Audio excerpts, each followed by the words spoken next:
તો બ્રેક બાદ ફરી એકવાર આપનું સ્વાગત છે। આપણે એક્ઝિટ પોલ્સ ઉપર ચર્ચા કરી રહ્યા હતા, કારણ કે મોટા ભાગના એક્ઝિટ પોલમાં એનડીએની જીત બતાવવામાં આવી રહી છે અને 350+ સીટ મળી રહી છે। આપણી જોડે જયેશ પણ જોડાયા છે, પોલિટિકલ રિપોર્ટર છે અમારા। જયેશ જોડે આપણે જાણીશું ગુજરાતની સ્થિતિ અને આખા એક્ઝિટ પોલનું એક ઓપિનિયન એમની જોડેથી પણ લઈશું, કારણ કે ગ્રાઉન્ડમાં જઈને સ્ટડી કરતા હોય છે। જયેશ, ચોક્કસથી જે પ્રકારે એક્ઝિટ પોલ આપણે જોઈ રહ્યા છે એમાંથી એક વાત સ્પષ્ટ છે કે સીટો છે તે વધી રહી છે, તે ભાજપની પણ વધી રહી છે અને કોંગ્રેસની છે તે પણ સીટો વધી રહી છે। અંદાજિત કોંગ્રેસ છે તે 75થી 80 જેટલી સીટો ઉપર આવી શકે એ પ્રકારની સ્થિતિ એક્ઝિટ પોલનું આપણે આકલન કરીએ તો જોવા મળી રહ્યું છે। એ જ મુજબ ગુજરાતની વાત કરવામાં આવે તો ભાજપ છે તે એક તરફી વન વે ચાલી રહ્યું છે, પરંતુ જે વોટ શેરની વાત છે એ વોટ શેર ક્યાંક ને ક્યાંક ભાજપનો 3 થી 4% ઘટી શકે એ પ્રકારની જે આકલન આપણે એક્ઝિટ પોલનું કરીએ અને જે પ્રકારનું મતદાન થયું છે એ જોઈએ તો એ પ્રકારની સ્થિતિ છે તે આવી રહી છે કે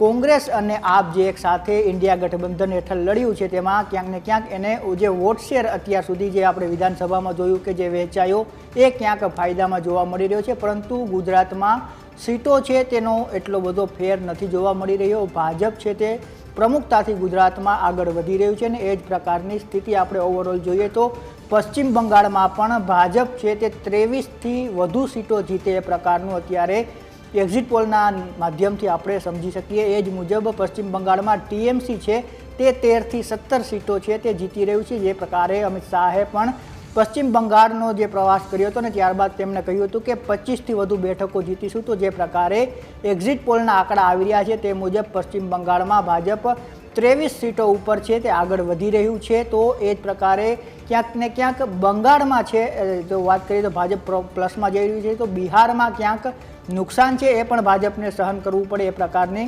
સ્થિતિ છે અત્યારે જોવા મળી રહી છે। એટલે આ જે આંકડાઓ જે આવી રહ્યા છે તેના પરથી એક વાત સ્પષ્ટ છે કે કોંગ્રેસ છે તે પોતાની જે 40-45 સીટો ઉપર સમેટાઈ હતી તે ક્યાંક પ્લસ થઈ રહી છે। 75થી 80 સીટો ઉપર છે તે કોંગ્રેસ જઈ રહ્યું છે, તો ભાજપની જે સીટો 2019માં આવી હતી તેનાથી ક્યાંક ને ક્યાંક પ્લસ છે 10 સુધી જાય એ પ્રકારની સ્થિતિ અત્યારે એક્ઝિટ પોલના આંકડાઓ ઉપરથી જોવા મળી રહી છે। બિલકુલ જયેશ। જીગરભાઈ, જે આ વોટ શેરની આપણે વાત કરીને એવું લાગી રહ્યું છે કે જે ઇન્ડી ગઠબંધન છે કોંગ્રેસ પર્ટિક્યુલરલી વોટ શેર વધી શકે છે। હવે આ વોટ શેર જો વધે છે અને એમાં પણ ગુજરાતમાં વધે છે તો ભવિષ્યમાં આ વોટ શેર વધવાનો કોઈ ફાયદો જોઈ રહ્યા છો આપ, અથવા તો ક્ષત્રિય આંદોલનના કારણે આ વોટ શેર વધી શકે? હાલના પૂરતી જો વાત કરીએ તો લોકસભા ચૂંટણીની અંદર જે મુદ્દાઓ ચર્ચાયા, સૌથી અગત્યનું ગુજરાતમાં જે ક્ષત્રિય આંદોલન થયું અને એ સિવાયના બે જે જનરલ મુદ્દાઓ છે એની એક અસર એ ચોક્કસ છે, એના લીધે વોટ શેર ચોક્કસ વધી શકે, વિપક્ષનો એમાં મિનમેક નથી। પણ આગળ ઉપર એ ફાયદા કેવું છે, રાજનીતિમાં એક વસ્તુ બહુ જ અગત્યની છે, ખાસ કરીને બે વસ્તુ। એક છે કિલર ઇન્સ્ટિંક્ટ, એટલે કિલર ઇન્સ્ટિંક્ટ એટલે તમારી અંદર એક આક્રમકતા હોવી જોઈએ કે તમે આવનારા સમયમાં પણ આ જ ઉત્સાહ અને જોશ સાથે લડી શકો, અને બીજું હોય છે કન્સિસ્ટન્સી, એટલે ખૂબ જ સાતત્યપૂર્ણ તરીકે તમારે એ જે ધારાધોરણ છે એને ટકાવી રાખવા પડે। હવે આજથી આપણે 2027ની જો વાત કરીએ કે જ્યારે ફરીથી વિધાનસભાના ઇલેક્શન આવશે ગુજરાતમાં, ત્યારે વિપક્ષની પરિસ્થિતિ કેવી હશે, કેટલા લોકો ક્યાં હશે, ફરી પાછા ત્યાંથી જમ્પ કરીને અહીંયા સાહેબના ખોળામાં નહીં આવી ગયા હોય એની કોઈ ગેરંટી નથી। એટલે આ બધા તમામ એવા બધા પાસાઓ છે કે જેને આપણે અત્યારથી ચર્ચા કરીએ તો મને નથી લાગતું કે એમાં કંઈક આપણને આઈડિયા આવે। પણ એક ચોક્કસ છે કે વોટ શેર વધવાથી જનતામાં એ વસ્તુનો ક્યાંક ના ક્યાંક વિશ્વાસ આવે છે કે આપણે વિપક્ષને પણ એક થોડો ઘણો ચાન્સ અથવા એ પ્રકારનું એક જેને કહેવાય ને એક આપવું જોઈએ। અને એના લીધે સૌથી અગત્યનું જે મોટું ફેક્ટર મને દેખાય એ થશે કે સત્તા પક્ષની અંદર જેટલું પણ એમને એમ હોય કોઈ પણ નાના વ્યક્તિથી લઈને મોટા નેતાઓ, અધિકારીઓ, તમામ લોકોને કે ભાઈ આપણે એક તરફી એક અદ્ભુત શાસન ચલાવે આપણે કહીશું એમ થશે, એમાં પણ થોડો ઘટાડો આવે। એટલે એ પણ મારા ખ્યાલથી બેલેન્સ જાળવવા જરૂરી છે। એ હવે જનતા ખૂબ જ હોશિયાર છે અને જનતાએ પણ એ ડિસાઇડ કરવાનું છે કે કેટલા બેલેન્સમાં કેટલા નેતાઓને રાખવા, નહીંતર નેતાઓ આપણને હાંકશે, ખરેખર આપણે જનતાએ નેતાઓને હાંકવાના છે। બિલકુલ જીગરભાઈ, સાચી વાત કરી છે। રત્નાબેન, તમારી પહેલાં ગીતાબેન હતા કોંગ્રેસમાંથી અમારી જોડે, હું આપને એ પૂછવા માંગુ કારણ કે મેં નથી પૂછ્યું, આપના મતે ગુજરાતમાં શું સ્થિતિ હોઈ શકે, કેટલી સીટ ઇન્ડી ગઠબંધન જીતશે? ગુજરાતમાં અત્યારે બહુ સરસ સ્થિતિ છે। ઇન્ડિયા ગઠબંધન અહીંયા 5 થી 7 સીટો તો 100% જીતી જવાની છે અને વધી જશે તો 8 થી 10 સીટો પણ વધી શકે છે। અને ગુજરાતમાં એક બાજુ જ્યારે ચૂંટણીઓની જાહેરાત થઈ હતી ત્યારે સી આર પાટીલ સાહેબ કહેતા હતા કે 5 લાખથી વધુ લીડથી અમે જીતવાના છીએ. એટલે એમની વાતોમાં એક જાતનું ઘમંડ હતું, એટલું બધું અતિશયોક્તિ હતી કે 26 બેઠકો અમે જીતવાના છીએ. જો 26 જીતવાના હોત તો સુરતવાળી ના કરી હોત, પહેલી વાત. અને બીજી 5 લાખની જે એમની અતિશયોક્તિવાળી ઘમંડવાળી વાત હતી એ તો પહેલા તબક્કે ફૂસ થઈ ગઈ.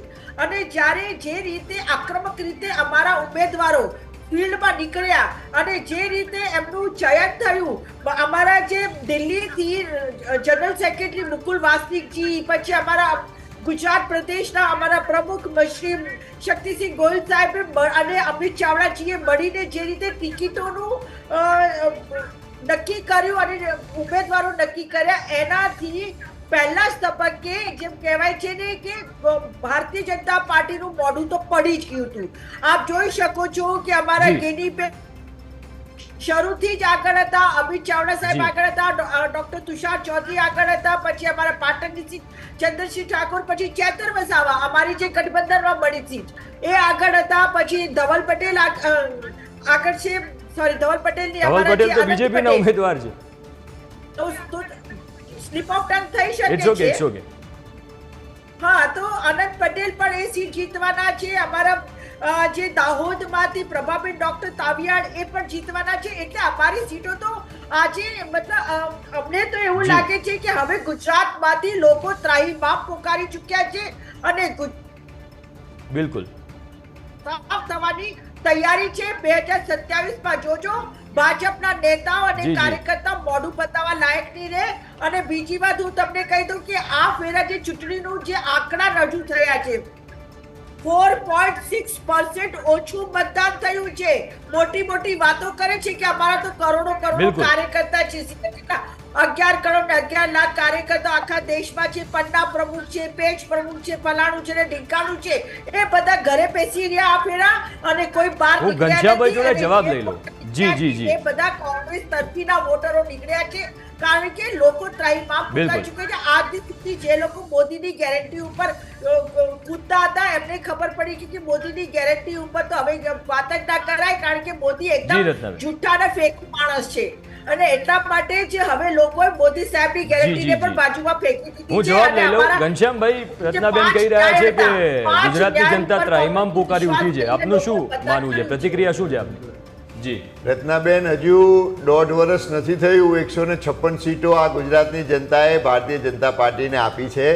પ્રેમથી ખૂબ મત. હવે પહેલા આપ થોડી વાર શાંતિથી સાંભળી લો. કોઈ ત્રાહિમામ નથી થયું. તમને એક પણ સીટ ગુજરાતમાં મળતી નથી, મળવાની નથી. અને આ દેશમાં 400 સીટો સાથે એનડીએ ગઠબંધનની સરકાર બનવાની છે.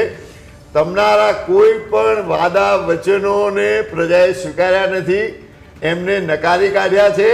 તમે આ એક્ઝિટ પોલ જોઈ રહ્યા છો અને 4મી તારીખે તમે રત્નાબેન નહીં આવો એ હું 100% ખાતરી સાથે કહું છું કે તમે કોઈ પણ ચેનલમાં નહીં આવો. આજે જ પહેલા તો કોઈ નહોતા આવવાના, પણ વળી છેલ્લે કંઈ ગમે તે થયું, સારું થયું આયા તો. આ તમારી વાતો સાંભળવા મળી, પણ એક પણ સીટ ગુજરાતમાં નથી આવતી. દેશમાં 400 સીટ આવે છે અને ગુજરાતની જનતા ખુશાલ છે, સુખી છે ભારતીય જનતા પાર્ટીથી. મહિલાઓ હોય, યુવાનો હોય, કિસાનો હોય, મજૂરો હોય, ખેતમજૂરો હોય, કારીગરો હોય, તમામ લોકો ખુશ છે. એટલે જ 156 સીટો આવી. અને કોંગ્રેસ 5 જણાને સાચવી ના શકી અને અર્જુનભાઈ મોઢવાડિયા જેવા નેતાને પણ પાર્ટી છોડવી પડી.